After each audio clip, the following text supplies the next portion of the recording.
বাংলাদেশের সাম্প্রতিক সময়ে একটি তুমুল প্রতিযোগিতামূলক রাষ্ট্রপতি নির্বাচন হয়ে গেল। সংসদীয় গণতন্ত্রে যেভাবে একতরফাভাবে আমাদের দেশে রাষ্ট্রপতি নির্বাচিত হতেন, এই প্রথম বিএনপি বলতে পারবে যে তারা প্রতিযোগিতার মাধ্যমে, যদিও ট্র্যাডিশনাল, তাদের বিজয়টা নিশ্চিত ছিল, তারপর সেখানে প্রতিযোগিতা হয়েছে এবং বিএনপিকে জিতিয়ে দেওয়ার জন্য এবং সেই প্রতিযোগিতাকে যাকে বলা হয় আকর্ষণীয় করার জন্য জামাত যে আত্মত্যাগ করেছে, জামাত যে খেলাধুলা করেছে, এটাকে রাজনীতির একটা মহা ভেলকিবাজ হিসেবে আপনি আখ্যায়িত করতে পারেন। আমার মাথায় ঢুকে না যে এখানে জামাত কেন প্রার্থী দিল, আর এখানে কর্নেল ওলি সাহেব কেন প্রার্থী হলেন। তারা যে কথা বলতে চান সেটা হলো যে যেহেতু গণতান্ত্রিক পরিবেশ, সেখানে কোনো কিছুই বিনা প্রতিদ্বন্দ্বিতায় ছেড়ে দেওয়া ঠিক নয়। ভালো কথা, কিন্তু যেখানে পরাজয় নিশ্চিত, সেখানে কর্নেল ওলির মতো একজন এমিনেন্ট পলিটিশিয়ান, এমিনেন্ট যাকে বলা হয় ফ্রিডম ফাইটার, তিনি অলনে ছাড়েন মুক্তিযুদ্ধ বিরোধী একটা শক্তি জামাত, তাদের দলের প্রার্থী হলেন, প্রেসিডেন্ট প্রার্থী হলেন। এতে করে এই ভদ্রলোকের যে সারা জীবনের যে অর্জন, এই ভদ্রলোকের যে প্রাপ্তি এবং এই ভদ্রলোকের যে সোশ্যাল ইনফ্লুয়েন্স, মুহূর্তের মধ্যে এটা জিরো হয়ে গেল। এবং তিনি এই ফাঁদে কেন পড়লেন, কীভাবে পড়লেন, it's a $1,000,000 question. This is one. Second thing হলো জামাত এই কাজটি কেন করলো। জামাত গত 2 বছর যাবৎ এক্সট্রিম লেভেলে অভিনয় করে যাচ্ছে। তারা সেনাবাহিনীর সঙ্গে অভিনয় করছে, তৃণমূল পর্যায়ে আওয়ামী লীগের নেতাকর্মীদের সঙ্গে অভিনয় করছে, ভারতের সঙ্গে অভিনয় করছে। তাদের বুক একদিকে, মুখ অন্যদিকে, তাদের দেহ একদিকে, মন অন্যদিকে।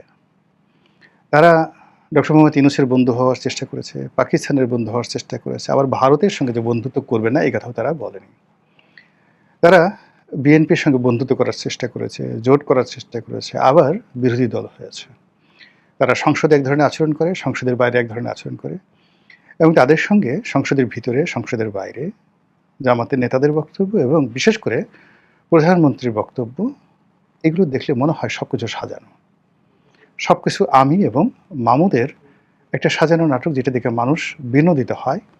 নির্বোধ যারা লোকজন আছে তারা আহা ওহা শব্দ করে যে আহা, আমাদের দেশে এত শক্তিশালী একটি সরকারি দল যে বিরোধী দলকে একটু চুল ছাড় দেয় না, তাদেরকে গুপ্ত বলে, তাদেরকে নানা রকম সমালোচনা করে। কিন্তু মানুষ যা বোঝার সেটা কিন্তু টু দি পয়েন্টে মানুষ বুঝে যাচ্ছে।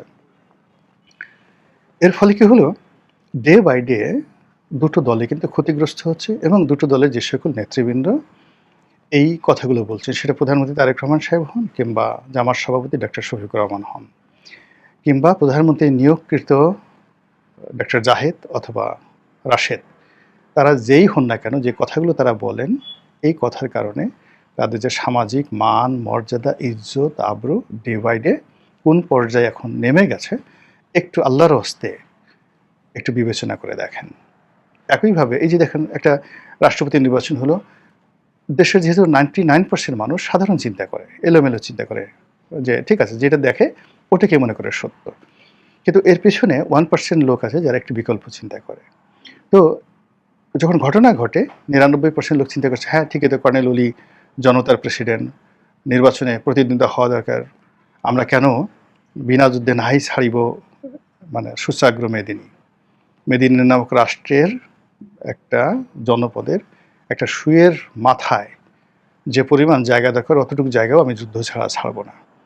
এই জিনিসগুলো কবিতাতে ভালো শোনায়, কিন্তু বাস্তবে কি হচ্ছে, বাস্তবে সরকার নিজেদেরকে অতি প্রাকৃত, অতি আধুনিক, ওভার স্মার্ট, অতি গণতান্ত্রিক, অতি মহৎ, অতি দয়ালু, এই জিনিসগুলো প্রমাণ করার জন্য চেষ্টা করছে উইদাউট এনি জব।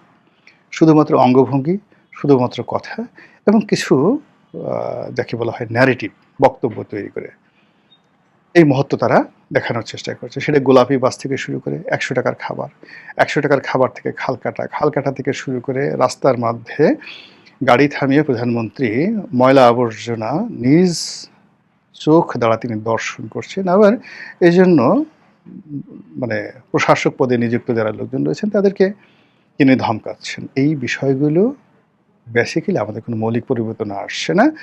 সাময়িকভাবে মানুষের মধ্যে ওই যে 99% মানুষ তারা মনে করছে না বেঁচে থাকার চেষ্টা করছে। কিন্তু ২ দিন পরে যখন দেখা যাচ্ছে যে ময়লা প্রধানমন্ত্রী দেখে যাওয়ার পরে কমে নাই বরং বেড়ে যাচ্ছে। স্বরাষ্ট্রমন্ত্রী হুমকি দেওয়ার পরে সন্ত্রাস বেড়ে যাচ্ছে। তখন বলছে যে না আমাদের আর এই অভিনয় ভালো লাগে না। আমরা অসুস্থ হয়ে পড়ছি। জামাতের মতো একটা দল যেটা গত সেই ১৯৭১ সনে যে কাজগুলো করছে আমরা অলমোস্ট বেশিরভাগ ভুলে গিয়েছিলাম। বরং কেন আমরা ৭১ নিয়ে বসে আছি? আওয়ামী লীগ কেন বারবার এই কথাগুলো বলে? এই জিনিসগুলোর আমাদের অভিযোগের অন্ত ছিল না। কিন্তু গত ২ বছরে জামাত যে কর্মকাণ্ডগুলো করেছে সেই কর্মকাণ্ডের ফলে আবার সেই ১৯৭১ সন ফিরে এসেছে। আবার সেই ফ্যানাটিক যে শব্দটি, উগ্রবাদ যে শব্দটি, ধর্মীয় উগ্রবাদ যে শব্দটি, মৌলবাদ যে শব্দটি, সাম্প্রদায়িকতার যে বিষবাষ্প এই জিনিসগুলোর সঙ্গে জামাতের সংযোগ ঘটানোর চেষ্টা করছে ইসলামপন্থী অন্যান্য দলগুলো। বিগত ২ বছরে জামাতের সুযোগ ছিল তাদের সঙ্গে বন্ধুত্ব করার এবং বন্ধুত্ব হয়ে গিয়েছিল। সেই বন্ধুত্ব অলানা ছাড়ের আবার বন্ধ হয়ে গেল। সেই বন্ধুত্ব এখন শত্রুতায় পরিণত হয়েছে এবং সেই শত্রুতা ক্রমশ বাড়ছে। এবং এখানে অতি খেলতে গিয়ে, নাটক তৈরি করতে গিয়ে এমন কিছু ঘটনা ঘটানো হচ্ছে যেগুলো আল্টিমেটলি জামাতের হাতেও থাকবে না, চরমোনাইয়ের হাতেও থাকবে না, বিএনপির হাতেও থাকবে না। এগুলো মাঠে ময়দানে শুরু হয়ে যাবে। আপনি একটা নির্দিষ্ট মুখের কথা, বন্দুকের গুলি একবার ছেড়ে দিলে এটা ফিরিয়ে আনা যায় না। এখন এখানে মাঠকে উত্তেজিত করার জন্য দেশে একটা রাজনীতি, একটা ভাইব্র্যান্ট রাজনীতি আছে।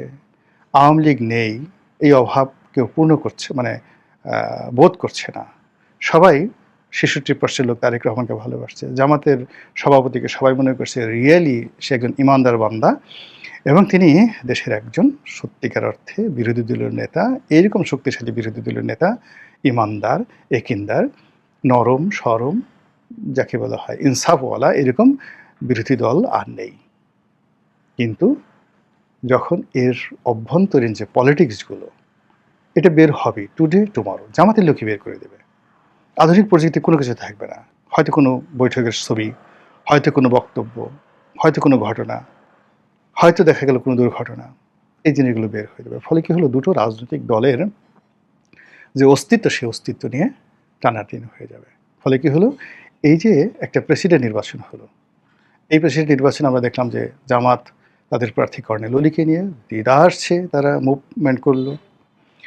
তারপর মির্জা ফখরুল সাহেব যখন বিজয়ী হলেন, অমনি তারা দেখালো যে আমরা জাস্ট লাইক ওয়েস্টার্ন সোসাইটি, আমরা প্রতিযোগিতা করেছি কিন্তু যিনি বিজয় হয়েছেন তাকে তো স্বাগত জানাতে হবে। কিন্তু স্বাগত জানানোর মধ্যে তারা যেভাবে চুমাচুমি করলেন, মির্জা ফখরুল রাজি ছিলেন না, তাকে জোর করে ধরে তার কপালে চুমা দিলেন।